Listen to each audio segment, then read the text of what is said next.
Senator Moran, and you have 8 minutes. Thank you, Lasky Hurley. I too would like to welcome the Minister back to the House this afternoon. I would like to extend the good wishes on behalf of the Labour Group also to Minister Cannon and wish him a speedy recovery. I'd also like to welcome the representatives here from NALA and indeed commend the Minister for ensuring that there will be a learner representative and for taking the recommendations on board to include a learner representative on the board of Solace. The Government is committed to reform of our public services and to delivering an overall better public service. And this bill, which I warmly welcome, seeks to positively reform how further education and training will be delivered to thousands of people within the community and to ensure that our education and training programmes are fit for purpose. In order to see through such reform, we have to embrace change. We all know that there's been duplication across the service for many years and that taxpayers have not been getting the best value for money. There are currently 9,000 staff employed in centres, offering over 270,000 places to learners on either full-time, part-time, formal or informal courses. The investment total in agencies across the country is approximately 900 million at present. FOSS alone provides 81,500 market-led and client-focused training interventions for unemployed people, with a total investment of €420 million.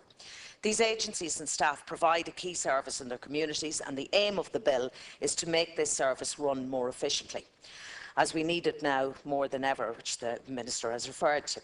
With the establishment of the new Solace authority, Solace, which this bill proposes, it will see a major transfer of responsibilities in the running of a more efficient service. It will be responsible for commissioning and funding the delivery of the service from the 16 new education and training boards, which in return will, of course, replace the 33 existing VECs. The new boards will be responsible for the planning and delivering of all vocational and training and further education in the regions, and Solace will have the freedom to commission private sector providers as deemed appropriate. I believe that the provisions in this bill will give an identity to the further education and training sector. As in all areas of education, the student should be at the centre of the process, and again I commend the Minister for his referral to this in his speech. With so many providers and programmes, quality control and student-led learning has been an issue. Having some experience in the Youth Reach courses, I am very aware of the need to provide interesting and useful courses instead of the gap fillers, which down through the years, unfortunately, were there, where courses were designed to suit the qualifications of the teacher rather than the interests of the students. And, you know, let's face it, a lot of the students that were attending, you know, Youth Reach or some of the courses that were there were students that needed that added incentive to be kept in education and to be kept interested. So Solace will have a role in auditing and quality assuring that programmes that are delivered and that it will have the task of ensuring that teachers and trainers undergo continuous professional development, something of which I think you know I'm a major supporter of. Another core part of Solace's role will be to ensure the referral of job seekers to appropriate courses, and therefore I think the inclusion of guidance service will be extremely important. Solace will also have the function of consulting the Department of Social Protection and employers to determine the types of education and training programmes to be funded by the authority and to be delivered to the public. It is imperative that the learner be the focus and that we provide them with the best possible programmes to aid them in their future prospects. I welcome the recognition that the learner-centred approach is fundamental to providing the best experience. We should not forget why we are teaching and training. It is not to push forward what we think is important, but what the learner finds important. This can be seen most recently in the EU High-Level Group's report chaired by the former President McAleese that was published earlier this week. This group has recognised the importance of a student-centred approach at third-level education, and I'm delighted that we are also adopting a similar approach in the further education and training sector. I believe that these functions of Solace will greatly aid in the experience of the learner and hopefully positively impact on their employment outcomes. Solace has wide-ranging functions which is welcome and needed. Not only will Solace be involved in shaping the training and programmes presented, it will also have the function in ensuring efficiency of the service, which to date has been lacking. They will promote cooperation between bodies and other bodies involved in the provision of further education programmes. They will also be able to assess whether training boards perform their functions in an economically efficient and effective manner, which is key at a time when every cent counts. They will also have the power to conduct research relating to their own functions. I believe this new umbrella body will ensure that taxpayers' money is handled efficiently and that a useful and comprehensive service is delivered to those seeking employment and for those looking to upskill. While I've outlined many of the positives that this bill, specifically the implementation of SOLACE, bring to the table, challenges do exist and will need to be addressed in the future.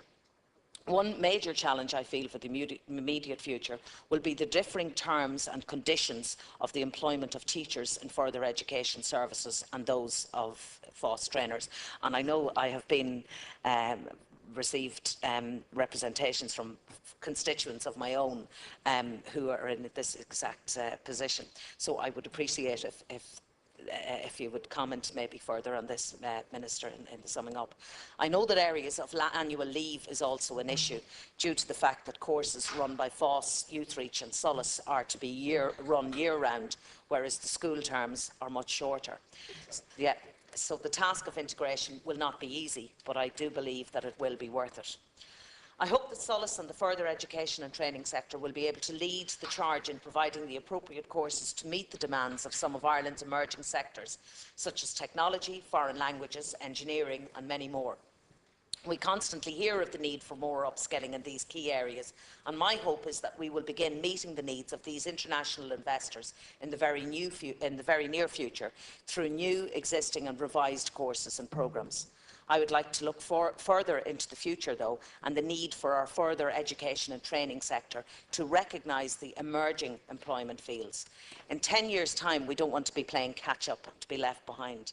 In 10 years' time, we should be able to meet the need of the emerging fields of employment and to be able to supply them with well-skilled and education individuals who will be immediately able to meet that employment need. The further education and training sector has been crying out for reform for many years. There's no doubt that excellent work is being done by passionate and dedicated people in the VECs, FOSS training units, colleges of further education and so on.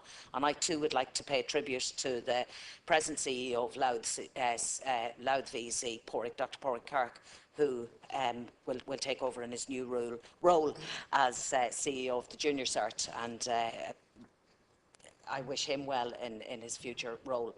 The further education and training bill will most importantly place learners at the heart of the process. And again, maybe that's the former teacher coming out in me, but I think that's the thing that we need to keep in mind. I believe that this will ensure that learners are empowered to access the courses they need and that they can progress through the system and achieve their goals. I commend the work done by the Minister and his department on the great work and by Minister Cannon that has been done, and on the implementation of the greatest change to further education that has taken place in more than 70 years, and the greatest change in the training sector since FOSS was established more than 25 years ago.